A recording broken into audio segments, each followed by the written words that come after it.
So before we get started, just in case everyone doesn't know who we all are that's here today, I'm Nikki, this is Olivia, and we have the lovely Heather joining us today, which is really great. So this is all based around our Kai-bot. For those of you who don't know, hopefully you do, but for those of you who don't know, this is our little Kai-bot here.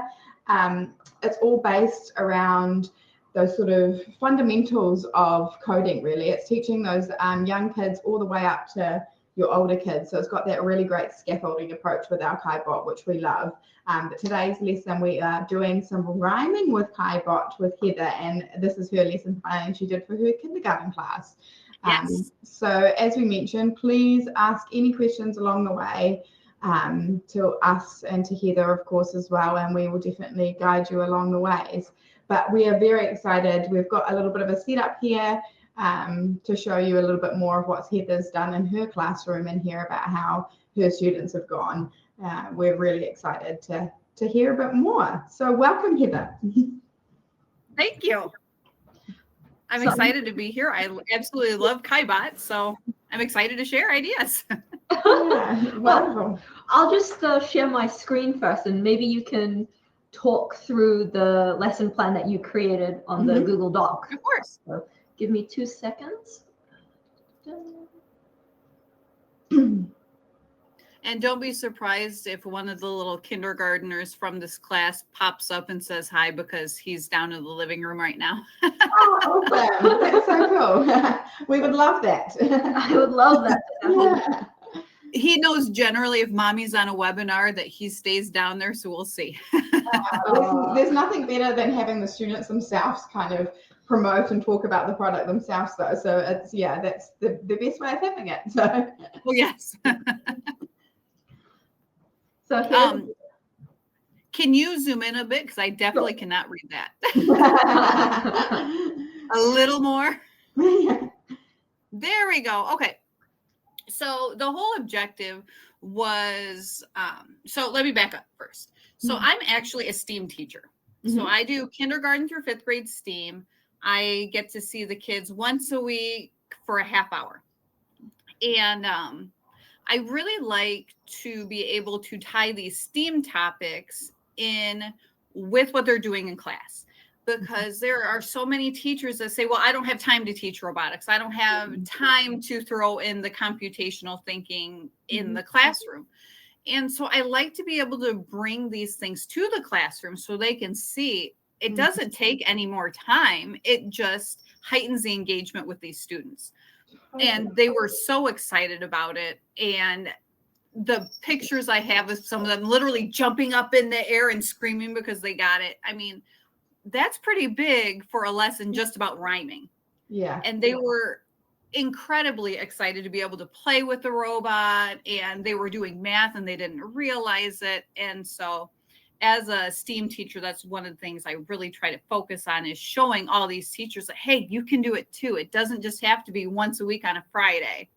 Yeah. So that's kind of where this whole thing started from. oh, I love that origin story. Yeah, it's so great. It's nice to hear that, because you're right. It can be brought into so many different ways, and it's that hands-on and that excitement, especially for your early learners. I think it's so important to kind of integrate it in all different creative ways, and yeah, to make it really fun for them. So I think that's awesome. You've done an awesome job. Right. And they didn't even need a computer for it. Yeah. Like, we just used the cards, which was absolutely amazing. Yeah. So for this lesson, the primary objective was to talk about onsets and rhymes, because Chester Van Chime, of course, I have my blur on, who forgot how to rhyme, is all about rhyming. But the funny thing in this book is that he forgot how to rhyme. So he doesn't have the rhymes in there. So I'm just going to open up to a random page. We'll see what it comes up with.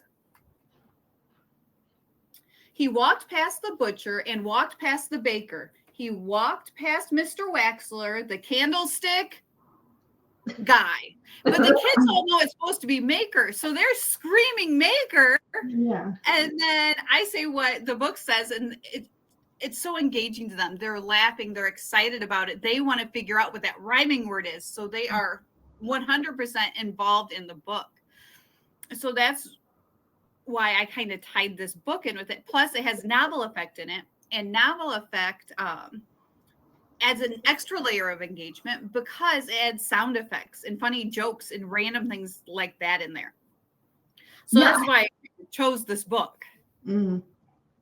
Yeah, I agree, because I had a quick look at novel effect, and it really makes the sort of reading experience very interactive. So for our audience as well, this here is the lesson plan Heather had written by herself, unprompted, for our KaiBot and Kai friends in our Kai community. So I'm very much we're all very much appreciative of the fact that she had written it up and wrote down even the standards that it applies to. And any teacher can take this. If you have the book or an equivalent rhyming book like Cat the Hat or the Gruffalo, I'm a very big fan. Oh, and I love the Gruffalo. Yeah, the Gruffalo is a great one. Yeah. Yeah, you can put I even have the Gruffalo's child memorized. Like, it starts, Gruffalo said that no Gruffalo should ever set in the deep wood. I love it. Yeah, I think a lot of teachers will be able to relate to you in that sense, I think. And same with parents, actually. There's certain books that you know off by heart. Yep. And that's definitely one of them. Yeah. So the whole point of this lesson essentially was actually supposed to be to support the rhyming. So when you have rhyming words, you split these rhyming words into two parts. You have the rhyme, which is the part at the end. So like if you're rhyming with make. So as an example. Perfect. If you're rhyming with make, the rhyme would be ache. So then you're focusing on the onsets of what could we put in front of ache to make these rhyming words like bake, cake, make. And as and if you're just doing it orally, this could even work with preschool, because this is phonemic awareness that preschool even does. And so take out the writing portion. It's fine. The kids are perfectly fine with it. But then when you get to the upper grades, or not upper grades, but they're still lower grades, but higher than preschool, you can talk about what letters can make those sounds. And that's where the robot came in this one. But then you have words like steak. And then you have to talk about, guess what? It's spelled differently, but it still rhymes. It's just spelled differently. Yeah. Exactly. So maybe we'll get into the presentation then. Thank you for telling the origin story and everything in regards to that. So I'll just move on. So in terms of what we're going to achieve today, because like all good teachers, we write down these lesson objectives to our presentation. We've got the setup. So what the setup of this, if you were to do it directly from Heather's lesson plan, we're going to try and identify onset rhymes together, code together, and then from there we're going to continue that sort of pattern as Heather has described of finding the onset and the rhyme. And then afterwards we'll talk about standards and have a Q&A with Heather. And thank you, Stephanie, from joining from Houston. Oh, wonderful. Thank you. Has anyone else, before we get started, has anyone got any quick questions or any other stories that they want to share about their experiences with KaiBot in the classroom or anything? Please fire them through. We'd love to hear from you. So yeah, definitely let us know along the way. Yes, please do, because I love when people share their ideas, because it sparks ideas in me. Exactly. And I think that's all part of it, you know, especially with the whole community side of things. It's about collaborating and working together and sharing experiences and stories. I think that's all part of the fun, isn't it? Yes, for sure. Cool. I agree, Jen. I'm very excited to have Heather with us. So as you can tell as well, I've also added little rhyming things with Kai. So Kai tile file, just for fun to get in the rhyming spirit. So we'll just show the setup right here, and maybe Heather can talk about the reasonings for the L shape. So I'm going to top down here. The setup uses 1 to 10 Kai tiles, KaiBot, some coding cards, the copy of the book if you have it. But it's okay if you don't really have it, because you can find it also online as well, and I can link that in the lesson plan. Or like we said, you can use any story really, can't you? It doesn't really matter. Any rhyming story And then that way you can tailor it to the age group and things as well, which is appropriate too. So yeah, For and sure. then go ahead. And even if you don't have a book, if you're just working on rhymes, you can do it that way as well. Yeah. It's great. I think it's really great to share all those sorts of things, because I think that's important for our teachers, is to see how they can use it in the classroom depending on their age group and their children's abilities and things. So no, I think that's great. You can use it without books and everything. So yeah. And then the standard size Post-it notes. So like we were showing just there, you don't even have to have Post-it notes. You can have written cards, and then novel effect as an optional, just so it adds that interactivity. So Right. maybe Now, Heather can, yes, go for it, Heather. So the reason I did an L shape for my example was to show that you can have turns in it. This was actually only the second time my kindergartners had seen this lesson or had seen Kaibot. And so when I did it with the kindergartners, I actually had mine in a straight line because they weren't used to understanding the turns quite yet. So this is another way you can differentiate based on your students. If you have ones that have used Kaibot many times or are used to coding, or maybe you're working on knowing the difference between left and right, you can add more turns into it. Yeah, exactly. It's all up to what would benefit your classroom the most. Exactly. So I did one with one turn just to show like the in-between model there. Oh, so was there a particular reason why you changed it to the L for the lesson plan? Because that was my initial thought, was that's what I was going to do. And then as I thought about it, I said, you know what? I only have half hour, which makes it difficult to read a book and do the activity in just a half hour. Yeah. And so I differentiated for the two classes I used, and we did a straight line. But now that they've used it more, I probably would do an L shape if we had another chance at doing this. Yeah, of course. That makes sense. Yeah. That makes sense. Yeah. Thank you for explaining. So I'll just go back to the slide here. So, and go back to front. And shall we start the rhyming, what would you even call it? The rhyming game? Rhyme time. Yeah. Why don't we start our rhyme time? There you go. Yeah, let's get started. Let's get learning. Perfect. So I'll move on to the next slide. So as we can see, I've taken a snippet out of Chester Van Chime Forgot How to Rhyme book. And I have my copy here so I can see it a little better for my eyes. Perfect. So I'll read it out. Then they brought tons of rhymes to the room where he sat. And then maybe Heather can go through each sort of different options that Chester said.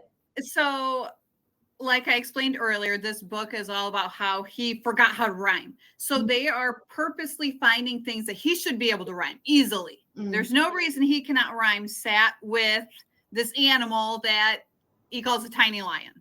Yeah. Which the kids, of course, think is hysterical as they are screaming cat. Yeah. So then as they're screaming cat, we stopped and I'm like, well, let's think about the word cat. We know how to spell sat. How would you spell cat? And sometimes they might say K because the K also makes the K sound. Yeah. We talked about how the at is the rhyme and then the K is the onset. And then eventually they will say that it's a C. And so then we look at our tiles. And initially we start at number 1 and we have to find where the letter C is. And so then we say, well, what direction do we need to move to find the letter C? And they would generally say forward. Perfect. Well, how many spaces forward would you need to move? Perfect. So then they'll be having to count out to where we find the letters on the table. Yeah, I think we've just lost Heather in terms of connection.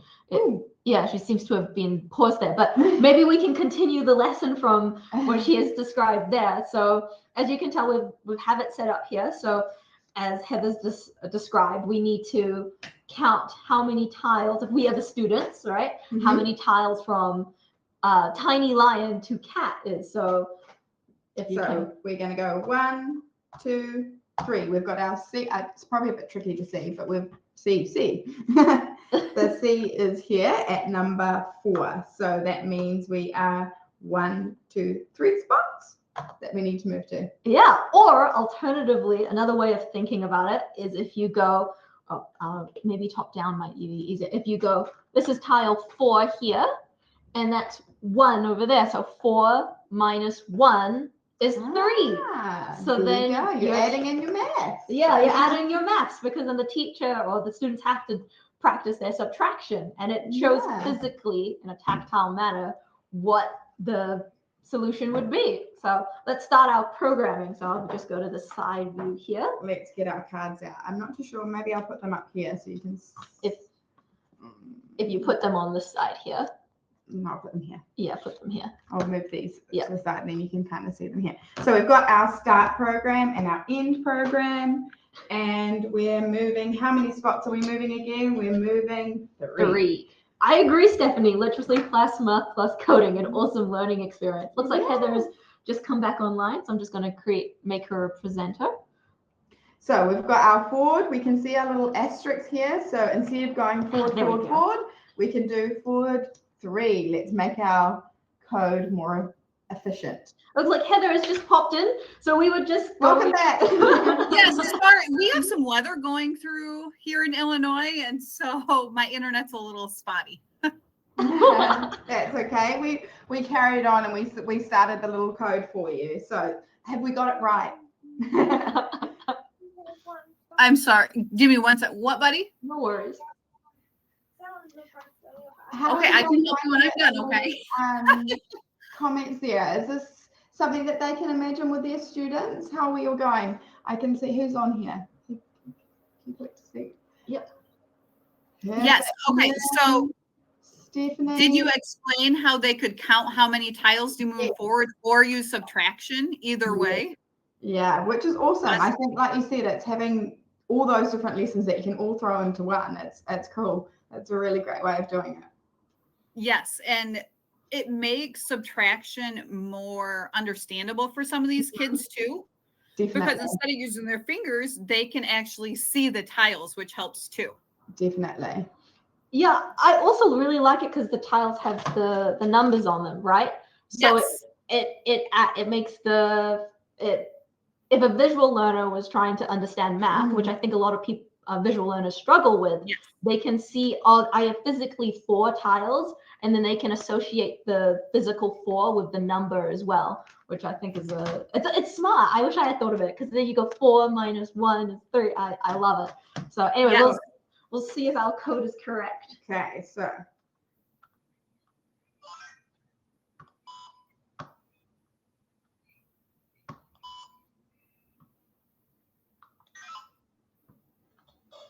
let's see. Where he goes.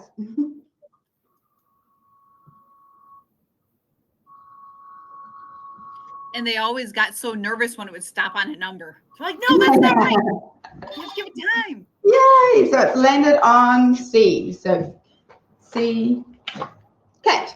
Yes. And I had talked to the kindergarten teachers about this later, and they said next year what they want to do is have the kids have whiteboards with them so they can actually write the rhyming words. Like, perfect. That way they are even more engaged and they're practicing their writing skills as well.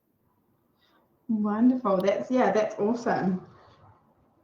So for the next one, I leave it on the C. I don't want them to always start back at 1. Because that way when they're subtracting, if they have like 6 and a 4, they have to do 6 minus 4 instead of always doing the minus 1. So that way it adds a little extra layer to it. Yeah, that's awesome. So the next one then is a swingy sports stick. And of course all the kids scream out bat. And so then we talk about what the onset is. It's B, and what letter makes the B sound? It's a B. So then we look for the B and figure out how to code it to get to the B. And so since we're starting where the C was, we can't just count the tiles. We have to actually figure out exactly where it is. And in this case, it looks like you're going around the curve, right? Yeah, so it's got right at the end. So at number 10, all the way at the end. Yeah, so I'll just move the side camera here. Yeah. So the 10 there you go. There. And now little Kai-Bot here. So he does need to turn a corner. So they have to understand that he will have to stop at 6 and then turn before he gets to 10. So they would do 6 minus 4 and figure out that they need to go, here's my little kindergartner. Maybe he can figure it out for us. Can you tell them what 6 minus 4 is? I don't know. Yes, you do. So he's in playful mode because it's nighttime. So Yeah. Fair enough. So he would know to go forward 2 places, and then they have to stop and think.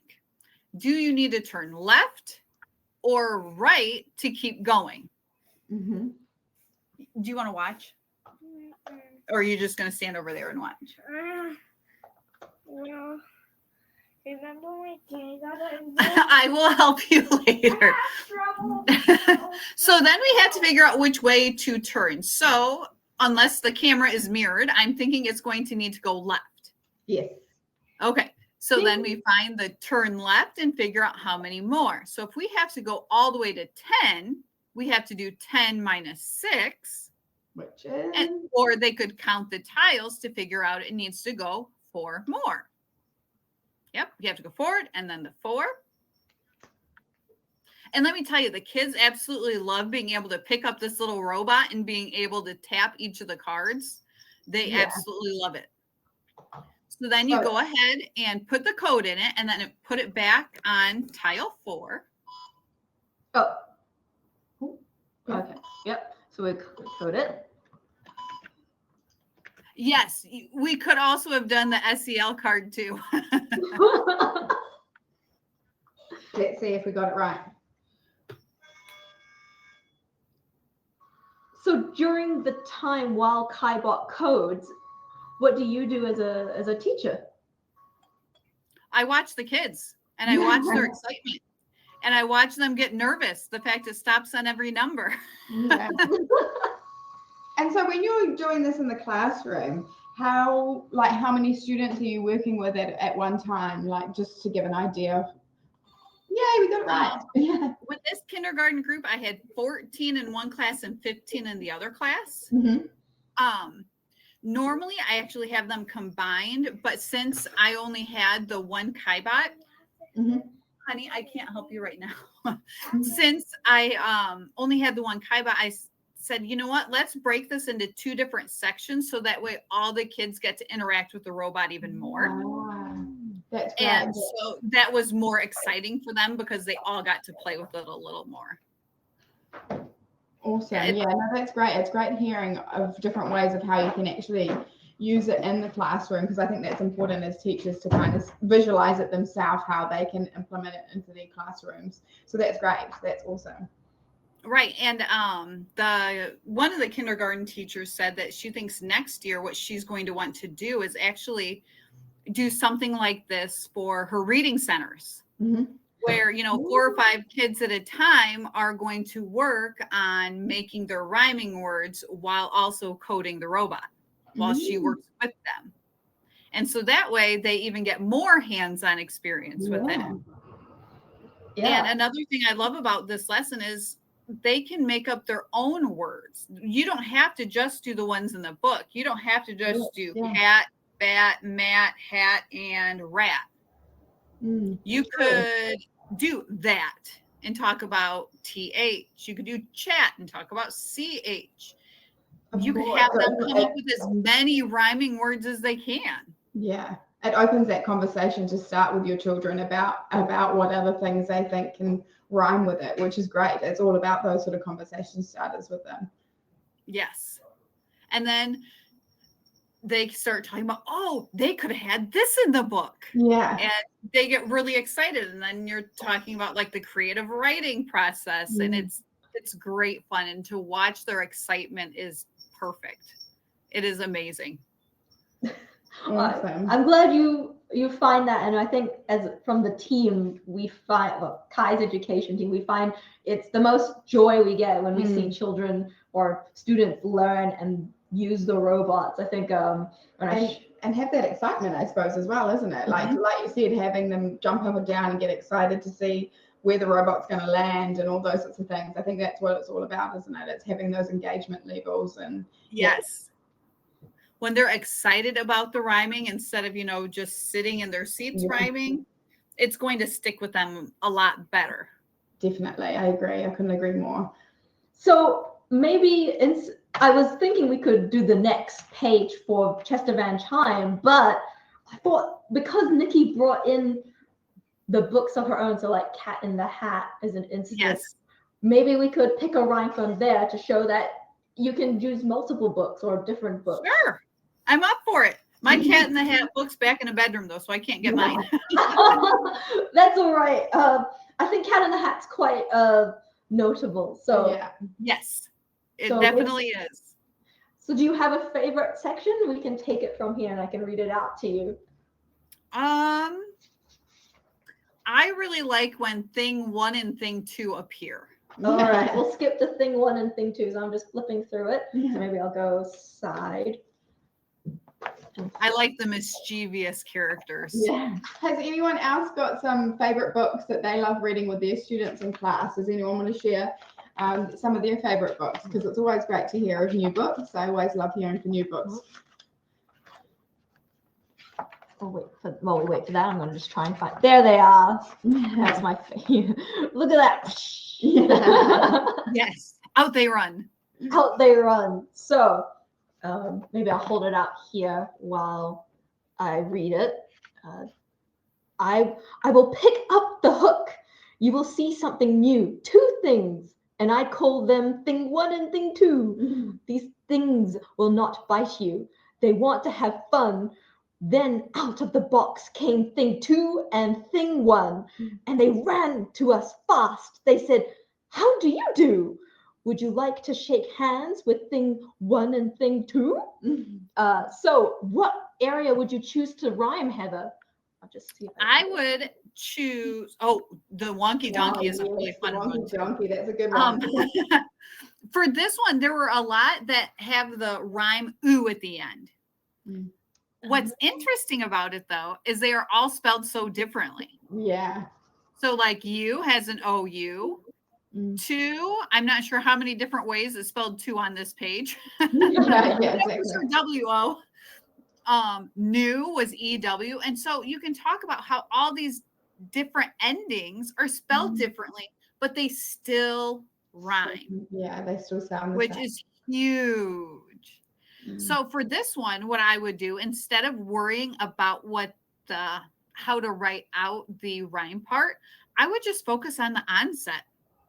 So things like B's and C's and K's or whatever letter you want to throw out there, and just ask the students, okay, what can you think of that rhymes with new and you and two?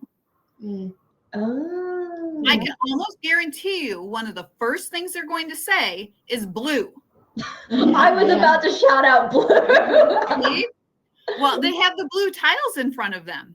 Yeah, Stephanie wrote out blue new. Yeah. And so then you talk about bull. And you could have them write the BL on a card or write the word blue if you teach them how to spell it, and then have them code the robot to go wherever they put it. And then with further storytelling, you can say maybe the Kaibot is thing 1 and thing 2, and it has to run to the different areas where it rhymes. Yes.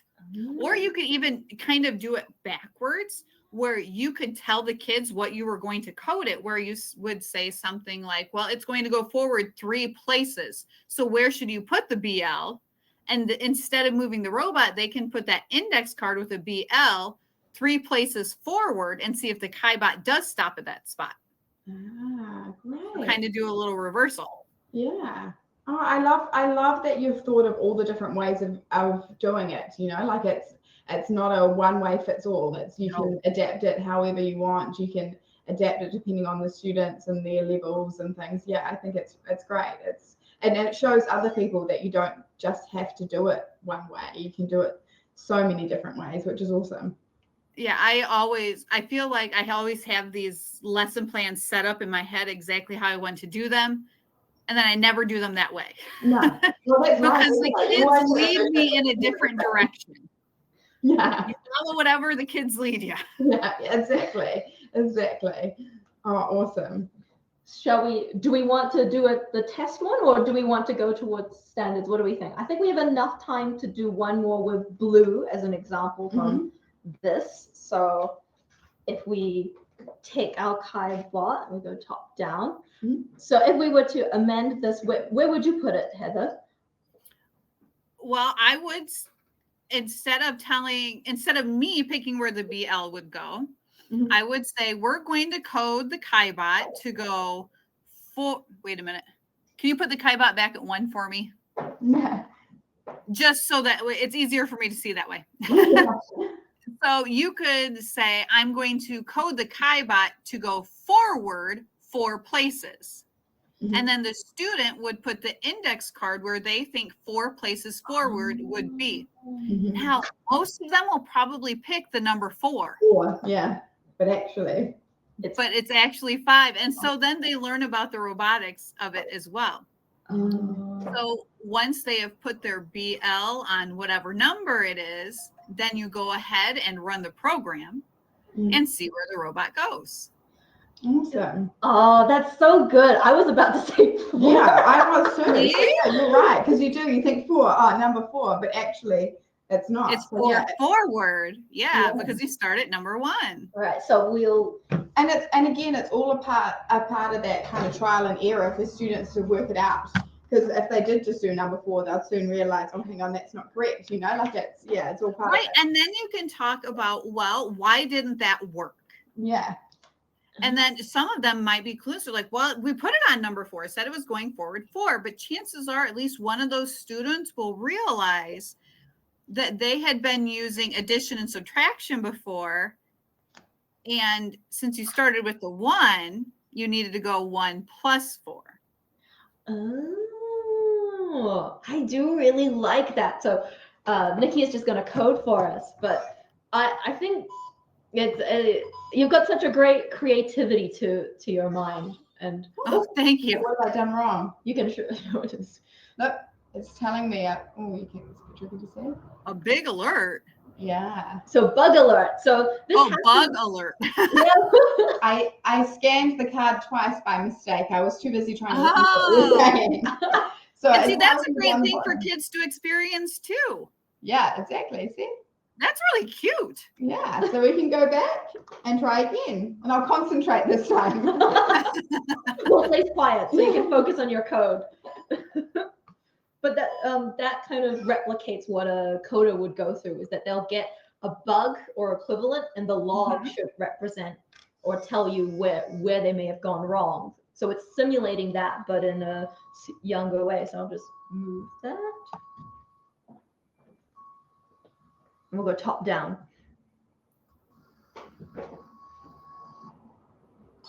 Yay!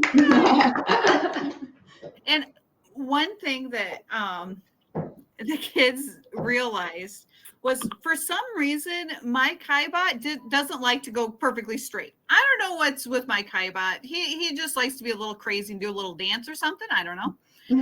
And so he goes crooked.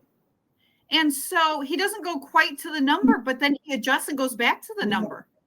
And they are absolutely fascinated by that. And so then I explained to them that that's how it is coded to be. That's why we are using these tiles.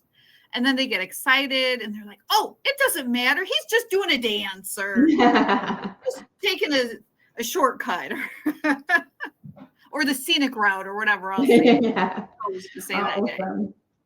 I love Christy's comment there as well. I love the students having this autonomy. I agree. I think having that sort of independence or freedom lets them get or build the confidence up to Definitely. have those sorts of thoughts. So thank you for being willing to go on the fly there with me. You're welcome. So now I'll just go to the standards. If you don't mind, Heather, explaining Of course. the standards and how it applies, we would appreciate that greatly from a teacher. Sure. So in Illinois, we use what's actually called the New Illinois Learning Standards, but realistically, they're all based off the Common Core standards. So that's why I picked Common Core standards to list these standards. And you'll notice that I have both kindergarten and first grade in here, because this lesson realistically is very fluid. You can do it whatever grade level you want. And so I wanted to make sure it was accessible to everyone for kindergarten and first grade. And so when we start with literacy, we're talking about rhyming words and being able to produce them, be able to make them. And this book does great because it has the pictures with it and it has the humor in it. So the kids are super engaged in it and they want to say what that rhyming word is. It comes more naturally to them. The same with the first grade one. They're producing. Oh dear, I think we've lost Heather again. I noticed the bot always go to the middle of the next blue square. Yeah. So you can see, if you can see how it's got the little dots in the middle, so that's where it's going to. It's always correcting itself to go into the middle bit there. So you can see that's why it's always correcting itself to go into the middle. So it realigns itself to go in a straight line, if that makes sense. Oh, looks like we've lost Heather, but when she pops back in, weather must be pretty windy in Illinois or bad. Yeah. It actually reads the XY coordinates on the tiles. Cool. And I think it's what I love about this is exactly what she's saying. You can adapt this to different grade levels. You can do a different setup for your tiles to make it more challenging. You can change your book and your rhyming words. You can do it in lots of different ways, which I think is really nice. It's nice to be able to see how you can change it and adapt it to your students. So has anyone else got any other questions? Can you use this on the kids' table stations? Sorry, Stephanie, can I use this on the kids' table stations? How do you mean that? Sorry. Oh, there we go. We got Heather back. Sorry, like I said, the weather's screwy here and it's messing with my internet. That's okay. It's great to have you back. So what were you saying when I cut out? We were just talking about how you can kind of use this lesson across different grades and things, which is great. Yes. And so with the math, you can use addition, subtraction, or simple counting, depending on what you're doing. And so with kindergarten, I only had 1 through 10, but in Illinois, for first grade, they're expected to be fluent within 20. Wow. So you do have that opportunity to get more of those tiles and have more turns and things like that. And so then they're practicing their fluency within 20 as well. Awesome. And then with the coding, I did the ISTE standards since we don't have specific ones necessarily for Illinois, where they're developing their problem solving skills with coding. Like that example where realistically everyone would have put that blend on 4 instead of 5. Yeah.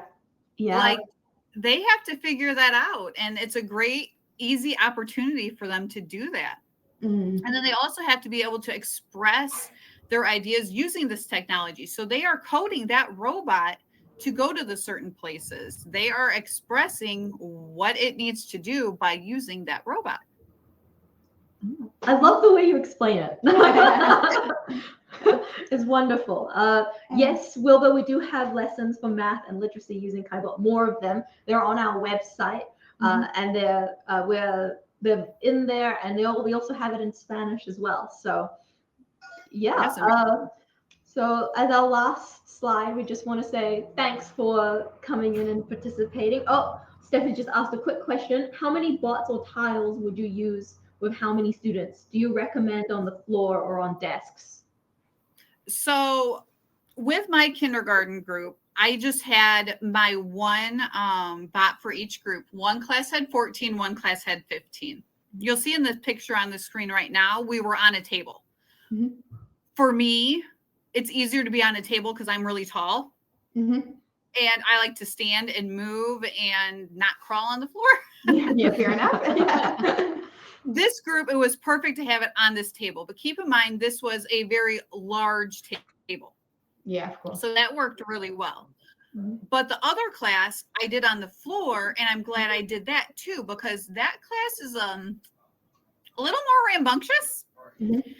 And so that one I would have been a little more hesitant about the robot falling off the table. So it just depends on the classroom. Yeah, of course. Now, ideally, I love to work in groups of like 4 and 5 students with a robot. Yeah. So if I wanted like a whole class to use one all at the same time, if I had a class of 20, I'd want 4 or 5 robots. Yeah. But since this was a whole group thing, we only needed one. Mm-hmm. It just depends on how you're going to use it. And if you only have one, it's perfect for center time, because when you have a small group, you can work with those 4 or 5 students individually while the others are working on something else. Mm-hmm. Yeah, perfect. it's a great response. Thank you. Yeah, I do really appreciate all your work. And yes, we definitely do. I think this is what we love. We love hearing our teachers' experiences and how much they love KaiBot and things. So we really appreciate it. Thank you so much. Yeah, and You're for welcome. those who are maybe watching this replay or equivalent, this will also be available on YouTube, and I'll put it on all the socials, the links and equivalent. Oh, thank you from Adelaide, Australia. Yay, Australia, very so nice. lovely to have you join us. Thank you so much.